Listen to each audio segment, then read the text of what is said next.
Hello साथीहरू, welcome to my new blog.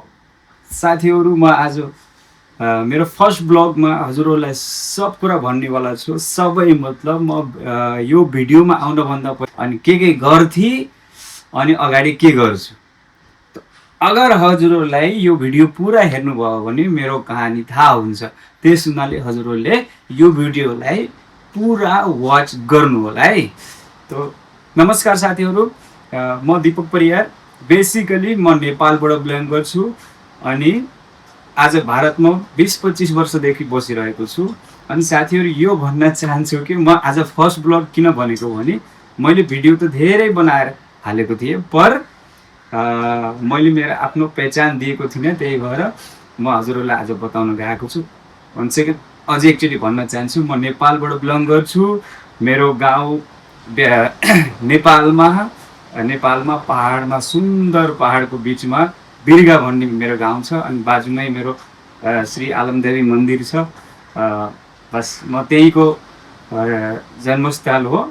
अनि म त्यहाँबाट जन्मिएर हुर्किएर म आज भारतमा काम गर्दैछु होइन। नोकरीको सिलसिलामा आएँ अनि नोकरीको सिलसिलामा आएर भारतमा आज 25 वर्षदेखि काम गर्दैछु। अनि मेरा छोराछोरी पनि यहीँ पढेका छन् अनि हाम्रो पुरा परिवार भारतमै बसेका छौँ अहिले फिलहाल। पछि अब जहिले आफ्नो प्लानिङ गरेर नेपाल जाने हो। साथीहरू, जस्तो कि मेरो जान्नुभयो। अनि म यो ब्लगिङमा आउनभन्दा पहिला मेरो ब्लगिङमा आउने त्यस्तो केही दिशा थिएन। म बिचमा 2018-19मा टिकटकमा होइन, लिपसिङमा गाना बनाउँथेँ होइन। लिपसिङमा गाना बनाउने यताउति अब थाहा थिएन, केही थिएन। पर अहिले 2025मा फेसबुक मोनिटाइज नेपालमा हुँदाखेरि त्यही हामीले अब नेपाली साथीभाइहरूको हेरेर निकै हेर्दा हेर्दै थाहा भएर थाहा हुँदाहुँदै मैले पनि यो बुझ्छु सिक्छु भनेर कुरा भिडियो बनाउन लाएँ। भिडियो बनाउँदा कन्टिन्यू 1-1.5 वर्ष मैले कन्टिन्यू काम गरेँ। साथीहरू, यो भिडियो बनाउनभन्दा पहिले यो भिडियोमा म किन आएँ अनि यो ब्लगिङ किन सुरु गरेँ त्यसको बारेमा पनि हजुरलाई मैले बताउँछु पहिला। किनकि म 2023-24को आसपासमा म एउटा गेमिङमा होइन, अनलाइन गेमिङमा फँसिएको थिएँ होइन। के भन्ने नि त, ड्रिम इलेभेन खेल्थेँ। खेल्दा धेरै साह्रो लस भयो। अनि त्यो आदत छुटाउन परेको थियो। दिन रात त्यही राति सुत्दाखेरि पनि दिन रात त्यस्तै थियो होइन। त्यहाँदेखि त्यो आदत छुटाउनु परेको थियो।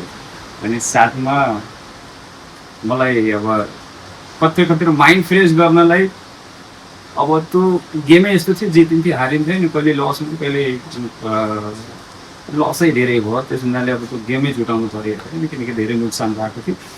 अनि म साथीहरू त्यही त हेर्दै रिल्स हेरेर अब मन बुझाउने अनि मन बुझाउँदै एकचोटि यस्तो भयो कि अब यो हामीले पनि गर्न सकिन्छ भन्ने जस्तो कोही बताएर हेर्दै स्टार्टिङ गरियो। गर्दै भिडियो बनाउन लाग्यो। भिडियो बनाउँदाखेरि सबसे पहिला मलाई भिडियो बनाउनै आउँथेन, बोल्नै आउँथेन, कसरी क्यामेरा पक्रिनु त्यो पनि आउँथेन, आफ्नो ओरिजिनल कन्टेन्ट बनाउन आउँथेन।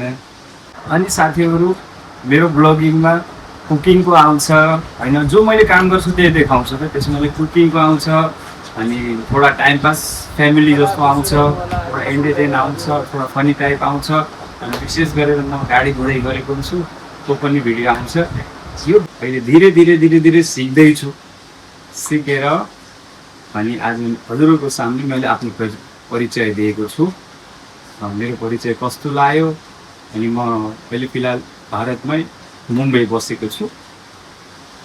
बाँकी साथीहरू, हजुर के भन्न छ र, धेरै लामो भिडियो बनाउनु मैले अब यहाँ यति नै खतम गर्छु। अनि मेरो पहिला ब्लग कस्तो लाग्यो हजुरहरूलाई एक लाइक कमेन्ट गरेर भिडियोलाई सेयर गरिदिनु होला है साथीहरू। जय नेपाल।